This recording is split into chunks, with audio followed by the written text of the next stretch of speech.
ये कहानी शुरू होती है एक लड़की म्यू से। आज बारिश की वजह से वो रुकी हुई थी। तभी एक लड़का शोया यहाँ पर आता है। वो म्यू को बारिश से बचने के लिए अपना अम्ब्रेला देता है। दोनों आज पहली बार मिल रहे थे और एक दूसरे को पहली बार देखते ही दोनों कुछ महसूस करने लगते हैं।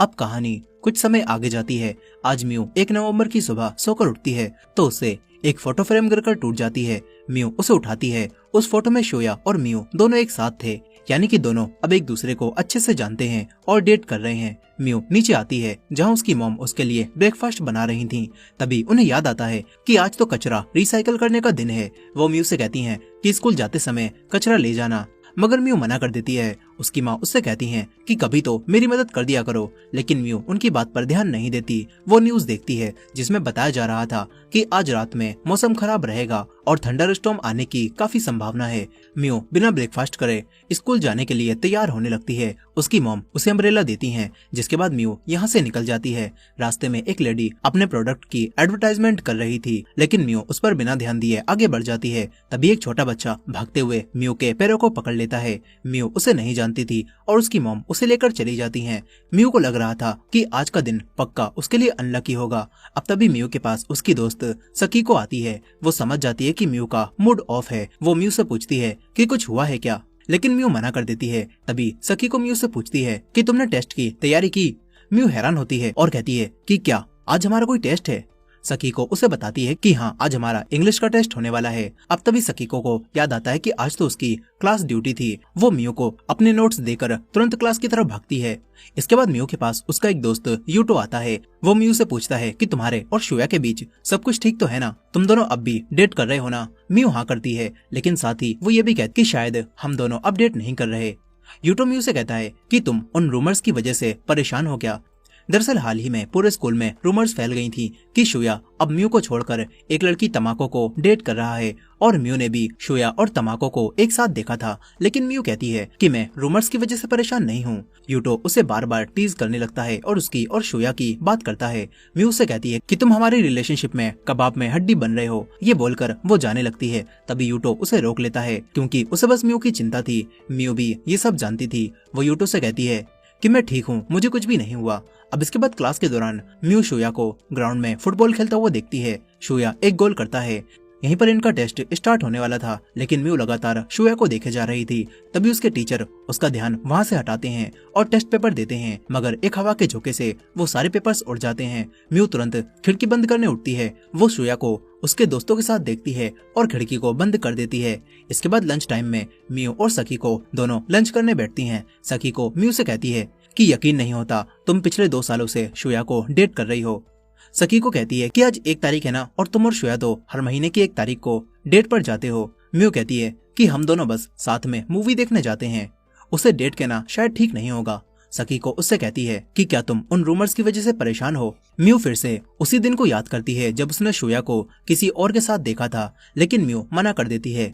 वो एक्साइटमेंट के साथ अपना लंच बॉक्स खोलती है, लेकिन उसका लंच मिक्स हो चुका था। तभी सकीको और यूटो उसका लंच टेस्ट करके बोलते हैं कि ये तो बहुत बेहतरीन है। अब तभी शोया यहाँ पर आ जाता है। शोया म्यू से बात करता है और उसे याद दिलाता है कि आज हमें मूवी देखने जाना है, तुम आ रही हो ना। म्यू हाँ करती है और शोया कहता है कि फिर स्कूल के बाद मिलते हैं। ये बोलकर वो चला जाता है। म्यू उस दिन को याद करने लगती है जब उसकी क्लास की सफाई की ड्यूटी थी। उस दिन म्यू ने कहा था कि मैं एक मूवी देखना चाहती हूँ, और तभी शोया ने भी उससे कहा था कि मैं भी मूवी देखने जाने वाला हूँ, क्यों ना हम दोनों साथ में मूवी देखें। शोया म्यू से कहता है कि चलो साथ में एक मूवी का नाम बोलते हैं, और अगर हमने एक ही मूवी का नाम लिया तो हम उसे देखने जाएंगे। वो दोनों एक साथ मूवी का नाम लेते हैं और दोनों ने एक ही मूवी का नाम लिया था। ये चीज देखकर बाकी सभी कहने लगते हैं कि तुम दोनों तो बिल्कुल एक कपल लगते हो, तुम्हें तो दोस्त बन जाना चाहिए। सभी इन दोनों को चीयर करने लगते हैं और म्यू और शोया की एक साथ फोटो भी लेते हैं। वो दिन शायद म्यू के लिए सबसे खुशी का दिन था। म्यू उसी दिन को याद कर रही थी।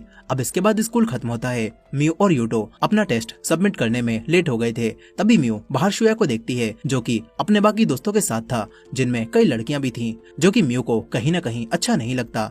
म्यू नीचे आती है और शोया भी अपने दोस्तों को छोड़कर उसी के साथ जाने लगता है। एक लड़की इन दोनों को जाते हुए देख रही थी। अब इसके बाद जब म्यू और शोया दोनों मूवी देखने थिएटर में अंदर जाने ही वाले थे, तभी शोया के पास एक कॉल आती है। बात करने के बाद वो म्यू से कहता है कि मुझे माफ करना म्यू, मुझे अभी ही कहीं पर जाना होगा, इसीलिए शायद आज हम मूवी नहीं देख पाएंगे। म्यू उससे पूछती है कि क्या सच में वो काम इतना अर्जेंट है। शोया हाँ करता है और दोबारा म्यू से माफी मांगता है। म्यू कहती है कि ठीक है, कोई बात नहीं। शोया यहाँ से चला जाता है, लेकिन म्यू को अंदर ही अंदर काफी बुरा लग रहा था। म्यू अपने और शोया के पुराने पलों को याद करने लगती है। उसे वो दिन भी याद आता है जब शोया ने उससे कहा था कि क्यों ना हम दोनों हर महीने की 1 तारीख को मूवी देखने जाएं। शोया ने म्यू से प्रॉमिस किया था कि चाहे हमारे बीच लड़ाई ही क्यों ना हो जाए, लेकिन हम हर महीने की 1 तारीख को मूवी जरूर देखेंगे। मगर प्रेजेंट टाइम में उस दिन को याद करके म्यू सोचती है कि शायद शोया अब उसे पसंद नहीं करता। अब इसके बाद रात में म्यू अपने घर जा रही थी, तभी शोया उसके पास मैसेज करता है और कहता है कि मैं तुमसे कुछ बात करना चाहता हूँ, तुम मुझे क्लॉक टावर के पास आकर मिलो। म्यू वहीं पर जाने लगती है। दोनों क्लॉक टावर के पास मिलते हैं, जहाँ शोया म्यू से माफी मांगता है कि उसने अपना प्रॉमिस तोड़ दिया। म्यू जाने लगती है, शोया उसे रोकता है, लेकिन म्यू उससे कहती है कि मुझे सब दिखता है, अगर तुम दूसरी लड़कियों के साथ घूमना चाहते हो तो तुम घूम सकते हो, इससे मुझे कोई भी मतलब नहीं है। म्यू अपना हाथ छुड़ाकर जाने लगती है और सोचती है कि शोया काश तुम मेरी जिंदगी से चले जाओ। और तभी एक ट्रक आता है जिससे शोया का खतरनाक एक्सीडेंट हो जाता है।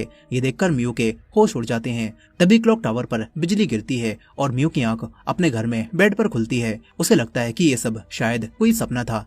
म्यू जैसे ही उठती है तो उससे एक फोटो फ्रेम गिरकर टूट जाती है। म्यू को याद आता है कि ये तो कल भी हुआ था। वो तारीख देखती है तो आज भी 1 नवंबर थी। वो नीचे आती है जहाँ पर उसकी माँ उसके लिए खाना बना रही थी। उन्हें याद आता है कि आज तो कचरा रिसाइकल करने का दिन है। वो म्यू से जाते समय कचरा ले जाने के लिए कहती हैं। ये सुनकर म्यू अपनी माँ से पूछती है कि क्या आज 1 तारीख है। उसकी माँ हाँ करती हैं। तभी म्यू न्यूज को देखती है जिसमें बताया जा रहा था कि आज मौसम खराब रहने की संभावना है। म्यू सोचती है कि सब कुछ तो बिल्कुल कल की तरह हो रहा है। वो बिना खाना खाए स्कूल जाने के लिए तैयार होने लगती है और जाते समय उसे फिर से वही लेडी दिखती है जो कल ही की तरह म्यू को कुछ ऑफर करती है, लेकिन म्यू बिना लिए आगे बढ़ जाती है। फिर वही लड़का भागते हुए उसके पैरों को आकर पकड़ लेता है।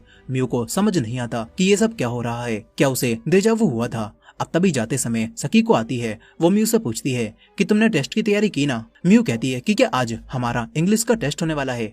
सकीको हाँ करती है और नोट्स देकर जाने लगती है। तभी म्यू चौंक जाती है। उसे यकीन हो जाता है कि पिछला दिन फिर से रिपीट हो रहा है। वो भागती हुई डायरेक्ट शोया को देखने जाती है। शोया अपना फोन नहीं उठा रहा था। म्यू शोया की क्लास के बाहर आकर खड़ी हो जाती है। कुछ समय बाद शोया यहाँ पर आता है जो बिल्कुल ठीक था। म्यू शोया को जिंदा देखकर काफी खुश होती है। वो शोया से कहती है कि तुम मेरी कॉल क्यों नहीं उठा रहे थे। शोया तुरंत अपना फोन चेक करता है जिसकी बैटरी डाउन हो चुकी थी। वो म्यू से कहता है कि क्या तुम्हारे पास चार्जर है। म्यू मना करती है। तभी शोया की क्लास की एक लड़की तमाको शोया से कहती है कि मेरे पास चार्जर है, तुम उसे यूज कर सकते हो।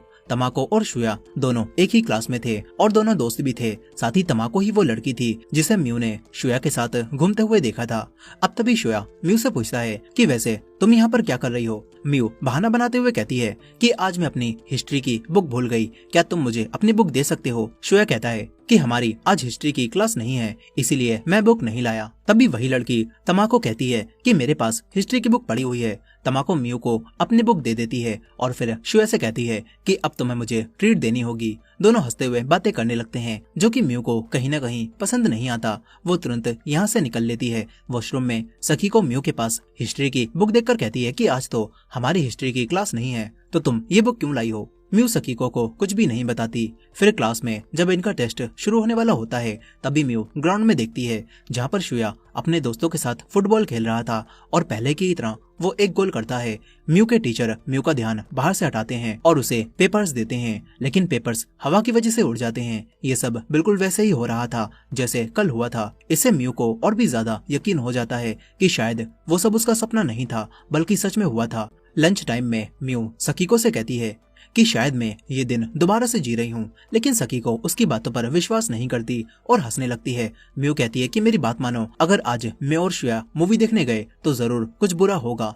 इस पर सकीको कहती है कि शायद तुम्हें सपने में आने वाला फ्यूचर दिख गया होगा। इसके बाद जैसे ही दोनों लंच खोलने लगती हैं, म्यू को याद आता है कि उसका लंच बिगड़ा हुआ होगा और ऐसा ही होता है। साथ ही सकीको और यूटो को पहले की ही तरह उसका लंच काफी अच्छा लगता है और वो उसके लंच की तारीफ करने लगते हैं। फिर म्यू को याद आता है कि शोया यहीं पर आएगा और ऐसा ही होता है। म्यू को अच्छे से याद होता है कि शोया कहेगा कि आज हम मूवी देखने जाने वाले हैं और शोया यही कहता है। म्यू सोचती है कि अगर उसे शोया के एक्सीडेंट को रोकना है तो उसे कुछ अलग करना पड़ेगा। इसीलिए वो शोया से कहती है कि आज मैं तुम्हारे साथ मूवी देखने नहीं जा पाऊंगी क्योंकि मुझे बहुत जरूरी काम है। शोया जबरदस्ती करता है और कहता है कि मैं तुम्हारे लिए इंतजार भी कर लूंगा, मगर म्यू नहीं मानती और कहती है कि मैं नहीं जा पाऊंगी। इसके बाद शोया उदास होकर चला जाता है। स्कूल की छुट्टी के टाइम पर कल की तरह ही म्यू शोया को उसके दोस्तों के साथ देखती है, जो कि खुश लग रहा था। तभी यूटो उसके पास आकर कहता है कि आज तुम उसके साथ मूवी देखने नहीं जा रहे क्या। शोया जैसे ही मुड़ता है तो म्यू यूटो के साथ छुप जाती है, मगर तभी शोया म्यू के पास मैसेज करके उसे बताता है कि आज मैं इस मूवी को देखने जाने वाला हूँ, अगर तुम्हारा मन बदल जाए तो तुम भी आ जाना। म्यू देखती है कि ये तो वही मूवी है जिसे म्यू हमेशा से देखना चाहती थी। वो तुरंत शोया के पास जाने लगती है। उसे वो दिन अच्छे से याद होता है जब वो दोनों मूवी देखने के लिए उसे चुन रहे थे। तब म्यू ने इसी मूवी को चुना था, लेकिन शोया को दूसरी मूवी पसंद आ गई और तब शोया की खुशी के लिए म्यू ने उसे अपनी मूवी नहीं बताई थी। म्यू अब भागते हुए शोया के पास थिएटर में आ जाती है, लेकिन शोया यहाँ पर नहीं था। तभी रास्ते में उसे शोया अपने दोस्तों के साथ कैफे में दिखता है, जहाँ पर वो सभी लोग मिलकर तमाकू का बर्थडे सेलिब्रेट कर रहे थे। शोया उन सभी और तमाकू के साथ काफी खुश था। अब तभी तमाकू बाहर म्यू को देख लेती है। वो कॉल करने के बहाने बाहर आती है और म्यू से पूछती है कि तुम यहाँ पर क्या कर रही हो। म्यू तुरंत ही तमाकू की हिस्ट्री बुक निकालकर बहाना बनाती है कि मैं इसे लौटाने आई थी। तमाकू म्यू से कहती है कि सिर्फ आज के लिए शोया को मेरे साथ रहने दो।